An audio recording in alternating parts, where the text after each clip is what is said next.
Hi, thank you. Welcome to my channel. Let's talk about pigs, one of the fastest growing livestock uh,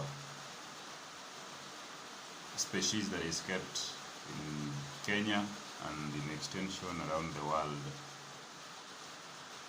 Talking about pigs does not mean other livestock are not important, but of course many people are venturing into pigs.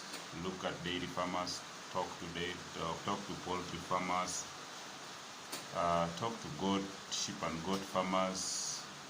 Most people are moving from these other livestock and they are coming into pigs.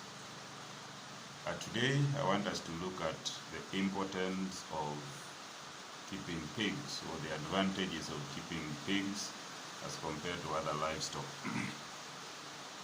The first advantage of keeping pigs is pigs mature faster as compared to other livestock. For example, as compared to dairy.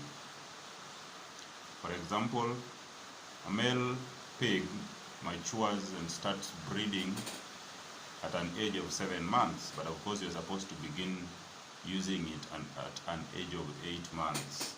Same applies to female pig. A female pig basically is the one that has not given birth, is called gilt. So gilt matures and starts breeding at 8 months. So it means by 8 months you're supposed to be serving the gilt. Number 2, pigs gives a large number of litter. When we talk about a litter, we're talking about the number of young ones born by an animal at once. So for example, a female pig can farrow or can give birth to 8, 10, even up to 17 piglets at once. And these 17 piglets, by the time you are selling them at 6 months maturity, you shall have gotten a lot of money as compared to other livestock. The next reason why we prefer pigs is that pigs, they have good return on investment as compared to other livestock. Take about dairy. Dairy will give you only one cow, or if it goes, dairy cows I mean, will only give you one calf or maybe 2. Waiting for maturity to serve again, that will be around 18 months. But then pigs serving the young ones again, you will only wait for 8 months, and from there you can be in a position to serve, or maybe at 6 months then you can be in a position to sell. So when you compare the return on investment of pigs to other animals, pigs will give you a faster return on investment. The next advantage of pigs in terms of consumption, pigs, we say the pig meat has what we call a satiety value. That is, when you eat pork, it stays in the stomach for a long time without you feeling hungry again. So pork is good, you eat, stays in the stomach for a long time without getting you hungry again. So it means you take heavy breakfast that is having pork included, then you will stay for a long time without you feeling like you want to eat another thing again. Far from that now, after looking at the advantages of keeping pigs, that is enough to convince you that this is a good project. Something that I also forgot to mention is that their feeds are readily available. If you cannot afford commercial feeds, you can feed them with kitchen waste. You can also feed them with eat vegetables. You can grow vegetables to be in a position to feed them. Talking about vegetables, I mean you can feed them on sukuma wiki, you can feed them on cabbages, you can feed them on even tomatoes and other vegetables you can feed them on. So it means you don't have to stress yourself with buying commercial feeds. You can buy commercial feeds once in a while to be able to supplement the other things that you are feeding. But if you have a farm full of vegetables, you have maize, you can grind maize, you feed them. If you have, say, sunflower, grind, mix and feed them. So it means you can be able to make your own feeds. The feeds and the ingredients possibly are readily available. Far from that, if you are a pig farmer and you want to venture into pig farming, what are some of the factors that you need to consider? The first factor you need to consider when venturing into pig farming is the availability of course, capital is a common factor, but then we want to break them down because everything in pig farming involves capital. So the first thing you have to consider is the availability of land where you want to do your pig farming. The land that you have available will depend on the number of pigs you want to begin with.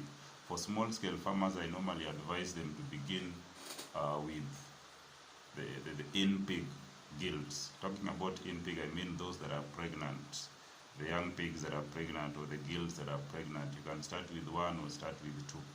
So you have to consider the availability of land. The land must be readily available. Of course, when you have land, that is when you can choose of the design of the house that you want to make. The design of the house, we'll talk about it sometimes later. What factors you need to consider in the house, maybe the measurements of the house, we'll talk about it sometimes later. The next factor you have to consider is the availability of this good breeding stock that you want to start with. Many people just go into pig farming without knowing what is a good breeding stock. When you talk about a breeding stock, we are talking about this animal that you want to start your pig farming with. Say, for example, male or female. A good breeding stock you should buy from a reputable farm. Talking about a reputable farm, I'm talking about a farm that is known and a farm that is known for producing good quality pigs. Going to buy from this farm, there are factors you have to look at in this pig that you want to buy, be it male or female. Talking about male, you have to consider the number of teats. We call them rudimentary teats. You have to count, and a good male that will give you more number of children should have 14 teats. You also have to consider the history of this male, history of the mother, the father, and even the ancestors. So the owner of the farm should be able to avail the records for you to check. This male that you are selecting, it was from which mother, it was from which sire, or rather it was from which father. You must be able to check. The reason why we are checking that is we want to reduce the incidences of inbreeding. We want to reduce the incidences of diseases. The breeding diseases, for example, there is a breeding disease that we call hernia. We want to reduce such incidences. Female selection, you also have to consider the number of teats count. They should be 14. It is believed that it is true that the more number of teats, the more number of young ones, or rather the more number of piglets or the more number of litter. Apart from that, you also have to consider the width, or rather the length of these two, whether male or female. They have to be big enough, because when they are big enough, that is when they will be able to produce more number of children. Another thing you also have to consider, still on the female, is history. You also have to consider the history of the female. Check the mother, check the father. Another thing you also have to consider is a standing posture. When the animal is standing, is the animal stable? There are animals that when they are standing, maybe is having a weakness on one leg or two legs. They have to have a good standing posture. Another thing that you have to consider is, okay, of course, the breed that you want to start with.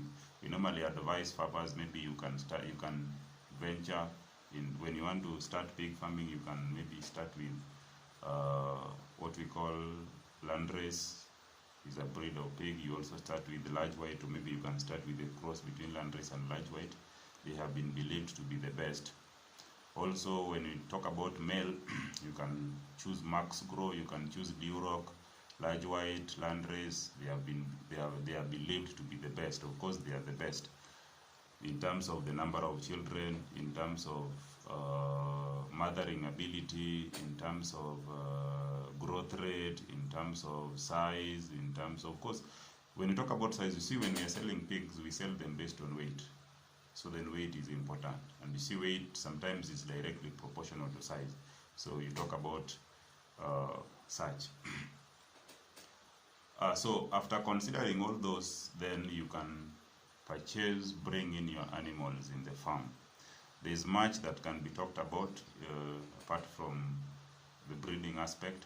After bringing in your animal in the farm, you also need to talk about something to do with management. Management here involve feeding, involve treatment, involve cleanliness, that is hygiene, involve disease control. That is all about management, but that is something we cannot talk about it now. We'll talk about it in our next lesson. Thank you so much. Be blessed. Hope to meet you in the next class.